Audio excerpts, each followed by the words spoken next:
नमस्कार दोस्तों, astro belief 108 में आप सभी का स्वागत है। मैं विवेक द्विवेदी आज बात करूंगा शनि देवता कर्क लगन की कुंडली में अगर तीसरे भाव में विराजमान हो यहाँ पर तो इसका क्या फल होगा। दोस्तों, शनि देवता कर्क लगन की कुंडली में एक तरह से मारक यानी फंक्शनल मैलेफिक प्लैनेट माने जाते हैं क्योंकि उनकी जो प्राइम पोजीशन है 8th हाउस में आती है और 7th हाउस में आती है। आप देखेंगे 8वें भाव के स्वामी है वो, वहाँ पे उनकी मूल त्रिकोण साइन आ रही है और 7वें भाव के भी वो स्वामी है जहाँ पे उनकी मकर राशि आ रही है कैप्रिकॉन साइन। तो 7वां जो घर होता है उसे मारक कहा जाता है, 8वां जो होता है वो त्रिक भाव होता है। तो इन दोनों के हिसाब से शनि इस कुंडली के लिए एक तरह से फंक्शनल मैलेफिक यानी कि आप हिंदी में समझा दो तो एक दुखदाई प्लैनेट होते हैं, एक तकलीफ देने वाले, अड़चन पैदा करने वाले प्लैनेट हो माने जा सकते हैं। ठीक है। अब शनि हमारे जीवन में किन किन चीजों को संबोधित करते हैं, किन किन चीजों को रिप्रेजेंट करते हैं, मैंने यहाँ पे मेंशन कर दिया, आप इसे पढ़ सकते हैं। Slow, delay, consistency, continuity, experience, old iron, servant, profession, job, हड्डियों का टूटना, बिटर बिटर ट्रुथ वगैरह वगैरह, इमोशनल पेन। ये जो चीजें हैं ये कहीं ना कहीं शनि के बुरे प्रभाव और अच्छे प्रभाव जो भी हैं यहाँ पे मैंने यहाँ पे आपको मेंशन किए हैं। अब इस कुंडली में जैसे कि आप देख सकते हैं 8वें और 7वें भाव के स्वामी होकर शनि आपके तीसरे भाव में बैठे हैं। ठीक है। तीसरे भाव क्या होता है? तीसरा भाव हमारे पराक्रम का होता है, तीसरा भाव हमारे कहीं ना कहीं हैंड स्किल्स का होता है, तीसरा भाव मार्केटिंग, सेल्स, छोटी छोटी यात्राओं का होता है, हमारे सिबलिंग्स, भाई बहनों का होता है। तो बेसिकली तीसरे भाव में अगर शनि जैसा प्लैनेट बैठ जाता है तो क्या रिजल्ट आएगा? एक तो ये दिखाता है कि क्योंकि 7वें का स्वामी गया है तीसरे भाव में और यहाँ पे 6 नंबर की साइन है जो कि काल पुरुष कुंडली में 6वें भाव को दर्शाती है। तो ये दिखाता है कि आपके मैरिज में अगर आपके सिबलिंग्स की कोई दखल अंदाजी या सिबलिंग्स के वजह से आपके मैरिज में दिक्कत आ सकती है, मैरिज में प्रॉब्लम आ सकती है, रिश्ते खराब हो सकते हैं। ये दिखाता है कि अगर भाइयों का, सिबलिंग्स का, किसी का भाई बहनों का अगर इंटरफियर है कोई विवाह के अंदर, तो ये कहीं न कहीं आगे जाके आपके शादीशुदा लाइफ में दिक्कत पैदा कर सकता है। तो कहीं न कहीं ये एक पहला साइन होता है। दूसरा, अब ये दिखाता है शनि जो है बैठा हुआ है यहाँ पे तीसरे भाव में। तीसरा भाव जैसे कि सिबलिंग्स का होता है मैंने बताया। तो सिबलिंग्स के साथ बहुत अच्छी बॉन्डिंग नहीं हो पाएगी। जैसे कि शनि है, शनि एक डिटैचमेंट का प्लैनेट माना जाता है। तो बहुत अच्छी बॉन्डिंग यानी कि बहुत ज़्यादा कंसर्न या इमोशन या कनेक्शन ज़्यादा नहीं होगा। ठीक-ठाक प्रैक्टिकल रिलेशनशिप हो सकती है। ये एक तरह से दिखता है। दूसरा, तीसरा भाव जैसे मैंने कहा पराक्रम का होता है। तो दोस्तों मेलेफिक प्लैनेट जैसे कि जो लिविंग थिंग, जैसे मैंने कहा कि भाइयों का रिश्ता हो गया, मैरिज लाइफ, इसको तो हार्म कर देते हैं ज़्यादातर। लेकिन जो मैटेरियलिस्टिक चीज़ें होती हैं, जैसे कि एग्ज़ाम्पल कोई नई चीज़ ट्राई करना, पराक्रम, इन सब चीज़ों के लिए शनि का यहाँ होना अच्छा है। यानी कि शनि यहाँ पे कहीं न कहीं आप उन चीज़ों के लिए आपको प्रेरित करेंगे जो आप बहुत दिन से चाहते थे, कर नहीं पा रहे थे, हिम्मत नहीं हो रही थी। ऐसी चीज़ों के लिए कहीं न कहीं प्रेरित करेंगे। नई चीज़ों को ट्राई करने का एक एक उमंग होगा, एक आपके अंदर एक एक बोलते हैं ना कि एक चाहत पैदा करेंगे यहाँ पे। तो कुछ नया चीज़ सीखने के लिए, नई चीज़ों के लिए शनि का यहाँ होना अच्छा है। तीसरे भाव में बैठे हैं शनिदेव। अब तीसरे भाव में शनिदेव बैठे हैं तो उनकी थर्ड एस्पेक्ट पड़ेगी आपके 5वें भाव पे, जो कि आपके चिल्ड्रंस का होता है, जो कि आपके एजुकेशन का होता है। तो दोनों में से किसी एक में डिले देखने मिल सकता है, चाहे चिल्ड्रन में दिखे, चाहे एजुकेशन में कुछ रुकावटें दिखे, यानी कि ग्रेजुएशन जब हो रहा है उसके आस-पास कुछ रुकावटें आ जाएँ एजुकेशन को लेके, ये उसकी तरफ इशारा होता है। 7वां एस्पेक्ट पड़ेगा शनि का आपके 9th हाउस पे, जो कि फादर का माना जाता है, कल्चर, धर्म का माना जाता है एक तरीके से 9th हाउस। तो 9th हाउस पे एस्पेक्ट दे रहे हैं सैटर्न। अगर इस केस में जुपिटर भी खराब रहे या कम्बस्ट रहे, तो पिता से रिलेशन आपके थोड़े से खट्टे हो सकते हैं, थोड़े से बुरे हो सकते हैं या फिर बहुत अच्छी नहीं बनेगी, ऐसा एक सिचुएशन बनता है। 10वीं दृष्टि शनिदेव की पड़ेगी आपके 12वें भाव पे। 12वां भाव क्या होता है? 12वां भाव जो होता है बेसिकली आपको पता है एक्सपेंसेस का होता है, नुकसान का होता है। 12वां भाव जेल, असाइलम, पागल खाने, अब्रॉड सेटलमेंट, इन सब चीज़ों को दर्शाता है। तो शनि अगर यहाँ देख रहे हैं से अब्रॉड सेटलमेंट में हो सकता है समय लगे और इल्लीगैलिटीज़ को बिल्कुल भी फॉलो नहीं करना, हमेशा लीगल रहना है चीज़ों को लेके, लीगैलिटीज़ को फॉलो करना, नहीं तो कभी न कभी ये अननेसेसरी कानून के यहाँ-वहाँ जाल में भी इंसान फँस सकता है। तो ये मोटा-मोटा जो शनिदेव यहाँ पे तीसरे भाव में बैठे हैं, इसका एक रिज़ल्ट हुआ। अब दोस्तों कॉम्बिनेशंस की बात करते हैं कि शनि के साथ अगर कॉम्बिनेशंस कुछ होंगे तो चार्ट बहुत ही अच्छी भी हो सकती है। हालांकि फंक्शनल मैलेफिक है शनि देवता यहाँ पे, स्टिल कुछ कॉम्बिनेशन आपके चार्ट में अगर हैं तो ये जो कॉम्बिनेशन है आपके चार्ट को बहुत ही बेहतरीन और अच्छा कर सकते हैं। क्या? सपोज करते हैं अगर जुपिटर आपकी कुंडली में यहाँ पे विराजमान है 11वें भाव में, तो उनकी जो फिफ्थ एस्पेक्ट है शनि के ऊपर पड़ेगी। इससे आपके मैरिड लाइफ में जो थोड़ी बहुत नेगेटिविटी आती है शनि को लेके वो खत्म हो जाएगी। दूसरा, करियर और जॉब से रिलेटेड चीज़ें जीवन में अच्छी और स्मूथ चलेंगी। ठीक है, ये एक पॉइंट है। अगर बृहस्पति देवता यहाँ पे हैं, इवन बृहस्पति देवता यहाँ पर भी हैं, हालांकि बृहस्पति देवता यहाँ पे डेबिलिएटेड हो जाएंगे, बट स्टिल यहाँ पे भी अगर जुपिटर हैं तो आपके लिए आपका प्रोफेशन और सारी चीज़ें अच्छी रहेंगी। ठीक है, अब कॉम्बिनेशन में बात कर लेते हैं। सपोज करते हैं आपकी कुंडली में चंद्रमा जो है यहाँ पे, मून जो है वो भी शनि के साथ ही विराजमान है, जिसे विषयोग भी कहा जाता है, यानी लग्न का मालिक भी शनि के साथ ही बैठा हुआ है तीसरे भाव में। ज़रूरत से ज़्यादा थिंकिंग इंसान करता है कभी कभी, इस ये दिखाता है। दूसरा, क्योंकि शनि के साथ छठवें भाव में, और एक तरह से ऐसे आदमी को मैं कहूँगा थोड़ा हेल्थ का ध्यान ज़्यादा रखना पड़ेगा। मेंटल वेलनेस की भी ज़रूरत है, अपने मेंटल वेलबींग को अच्छी रखनी है, क्योंकि लगन के स्वामी, पर्सनालिटी के स्वामी शनि के साथ चले गए हैं, तो आदमी की पर्सनालिटी थोड़ी सी इंट्रोवर्ट हो सकती है। अगर यहाँ पे कोई गर्म प्लैनेट है जैसे मार्स है या सूर्य है तो ऐसा नहीं होगा, इंट्रोवर्ट नहीं होगा पर्सन। बट अगर कोई प्लैनेट नहीं है चौथे घर में, या केतु जैसा प्लैनेट बैठा हुआ है, तो चांसेस है कि जो पर्सन है उसका व्यवहार बहुत ज़्यादा इंट्रोवर्ट हो जाएगा। ओके, तो स्वास्थ्य पे और थोड़ा सा अपने आप को सोशल रखने की कोशिश करनी चाहिए तीसरे भाव में, अगर चंद्रमा अगर आपके शनि के साथ बैठे हैं।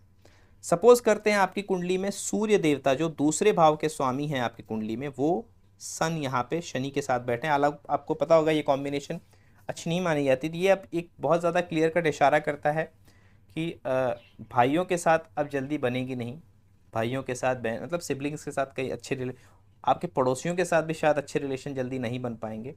और मेन चीज़, पिता और पुत्र एक जगह पे काम ना करें, किसी एक प्रोफेशन में ना रहें, इसकी तरफ भी ये इशारा करता है। और सूर्य क्योंकि दूसरे भाव के स्वामी हैं, जो कि धन परिवार के स्वामी हैं, थोड़ा सा परिवार में मतलब खिंचातनी, या कहते हैं ना कि थोड़ा नोक झोंक ज़रूरत से ज़्यादा दिखाई पड़ेगा हमेशा, ये उसकी तरफ एक इशारा देता है।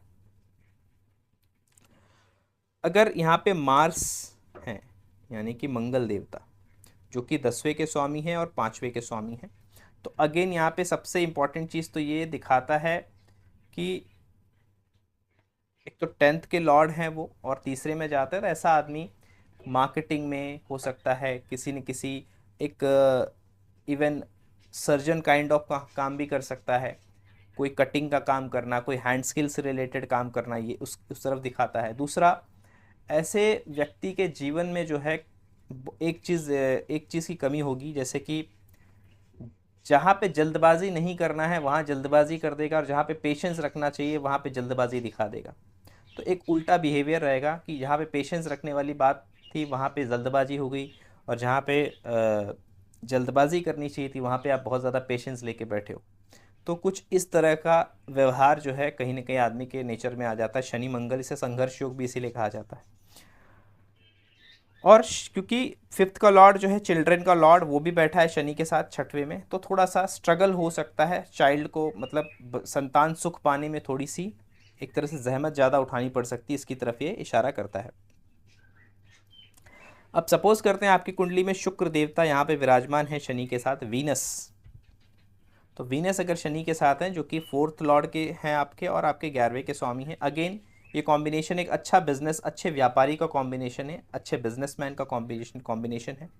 ऐसा व्यक्ति अगर खास करके कोई ऐसा काम करता है जैसे कि लोन रिकवरी हो गया, या लोगों को लोन पास कराना, और किसी भी प्रकार, या फिर एडवोकेट वगैरह हो गया, तो ऐसे किसी चीज़ों में, या फिर ऐसा कोई बिजनेस है जिसमें रिकवरी की जाती है, मतलब जितने भी ऐसे काम हैं जो थोड़े से, जिसमें थोड़ा सा मतलब एक थोड़ा सा भाग दौड़ है, पर कहीं ना कहीं उसमें बहुत अच्छा स्कोप है आज के डेट में। मार्केटिंग जिसमें करनी पड़ती है, जिसमें सेल्स इन्वॉल्व है, इस ब्रांडिंग इन्वॉल्व है, ये सब चीज़ें जो है ऐसे बिजनेस में इंसान जो है काफ़ी अच्छा कर सकता है।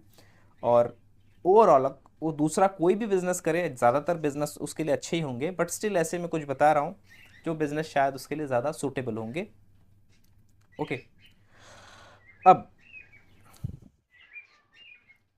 बात करते हैं, अगर बृहस्पति देवता जुपिटर स्वयं यहाँ पे बैठे हैं शनि के साथ। जुपिटर यहाँ पे देख सकते हो आप 6वें भाव के स्वामी हैं और 9th हाउस के स्वामी हैं।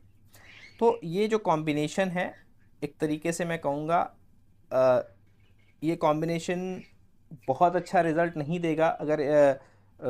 अगर मैं बात करूँ 6वां भाव, जैसे कि लोन वगैरह हो गया या फिर पिता से रिलेशन की मैं बात करूँ, तो वहाँ पे थोड़ा सा ये जो रिलेशन है उतना अच्छा रिजल्ट ना दे। बट हाँ, नौकरी के लिए, जॉब वगैरह के लिए ओवरऑल ठीक रहेगा, क्योंकि यहाँ पे जुपिटर की एस्पेक्ट भी पड़ रही है। तो पिता से अब रिश्ते बहुत ज़्यादा ख़राब नहीं होंगे, बट हो सकता है कि मतलब इंसान बहुत ज़्यादा कनेक्ट ना फील करे। पर हाँ, रिश्ते भी ज़्यादा ख़राब नहीं होगा, पिता की इज्जत करने वाला व्यक्ति होगा। अब शनि जुपिटर साथ में है, 6वें का स्वामी गया है, तो ऐसे व्यक्ति की दुश्मनी बहुत बार हो सकता है अपने पड़ोसी से और अपने भाइयों से ही केस चल रहा है, अपने भाइयों के साथ ही प्रॉब्लम चल रही है। तो ये सारी चीज़ें देखनी पड़ सकती हैं। हालांकि ये, जैसे मैंने कहा, जॉब और करियर के लिए कॉम्बिनेशन ओवरऑल ठीक ठाक है। अब एक लास्ट कॉम्बिनेशन ले लेता हूँ, मरकुरी। अगर आपकी कुंडली में शनि, मरकुरी जो कि 12th लॉर्ड है और आपका 3rd लॉर्ड भी है, तीसरे और 12वें का स्वामी है,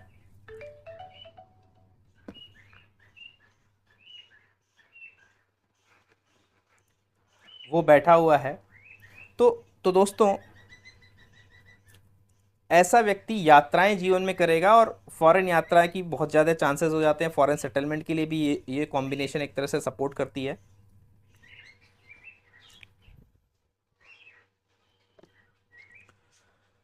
क्योंकि तीसरे का स्वामी जो है वो 12वें में गया है, तो ये दिखाता है कि यात्राएं फॉरेन से जुड़ी होने होने की संभावना बढ़ेगी।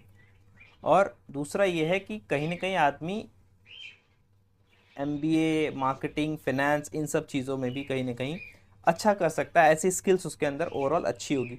बिजनेस माइंडसेट भी ऐसे आदमी का जो है वो अच्छा माना जाएगा, क्योंकि बुध और शनि का कॉम्बिनेशन एक तरह से बिजनेस के लिए अच्छा कॉम्बिनेशन माना जाता है। तो दोस्तों, ये मैंने ओवरऑल एक्सप्लेन किया कि बुध के साथ, बाकी ग्रहों के साथ शनि का रिलेशन कैसा रहेगा। अब बचे हैं राहु केतु।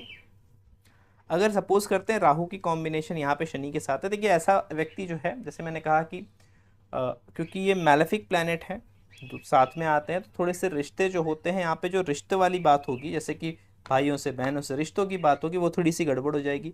पिता की सेवा के लिए एक तरह से कॉम्बिनेशन बन जाता है। ऐसा व्यक्ति को पिता की ऐसे कंडीशन आते हैं जहाँ पिता का टेक केयर इसे करना पड़ता है। दूसरा सैटर्न राहु है, तो अब इसे एक चीज़ का ये ध्यान रखना है, जैसे कि अपने आसपास में, जैसे कि आस पड़ोस के लोगों में बहुत ज़्यादा ट्रस्ट नहीं करना है, जैसे कि पड़ोसियों पे बहुत ज़्यादा ट्रस्ट नहीं करना है, मैं कहूँगा। अब सैटर्न राहु है, क्योंकि इन्हें एक तरह से श्रापित योग कहा गया है। देखिए बेसिकली ये क्या है कि अब ऐसे आदमी की संगत जो, यानी कि इसके भाइयों की संगत हो सकता है बुरे लोगों की हो, ऐसे आदमी की संगत, और इवन इनके जो दोस्त या फिर हो सकता है पड़ोसी जो हो, वो कोई अच्छे लोग नहीं हो, थोड़ा सा बोलता ना कि थोड़ा सा उनके हिसाब से आउटलाइन वाले लोग आसपास में रहते हों, इसके भी संकेत देता है ये। शनि राहु का कॉम्बिनेशन जो है, कहीं ना कहीं एक तरह से मैं कहूँगा बुरी संगत से बचने का कॉम्बिनेशन होता है। बुरी संगत से अगर आप बचे हो, बुरे लोगों से इन्फ्लुएंस नहीं हो, तो जीवन में कोई विशेष दिक्कत की नहीं आएगी। बाकी शनि राहु की कॉम्बिनेशन 3rd हाउस में है, तो ओवर डेयरिंग पर्सनैलिटी हो जाता है कभी कोई आदमी, ज़रूरत से ज़्यादा रिस्क लेने की क्षमता इसके अंदर आ जाती है, जो कि मेरे हिसाब से कोई भी रिस्क आप लेते हो तो आप वो कैलकुलेटिव होना चाहिए आपके हिसाब से। तो इन चीज़ों पे ध्यान रखना है। तो दोस्तों, ये एक कंप्लीट वीडियो मैंने आपको बता दिया कि शनि का अलग अलग ग्रहों के साथ कैसा रिजल्ट आएगा। अब बात करते हैं कि केतु अगर विराजमान हो यहाँ पर, शनि केतु, तो देखिए शनि केतु का कॉम्बिनेशन ये बहुत ज़्यादा डिटैचमेंट वाला कॉम्बिनेशन हो जाता है।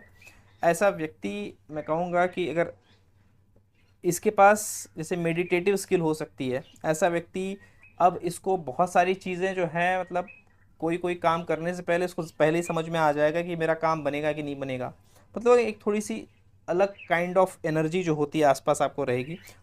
और दूसरा शनि केतु है, अगेन मेलेफिक प्लैनेट है, तो रिश्तों को थोड़ा सा ख़राब करते हैं।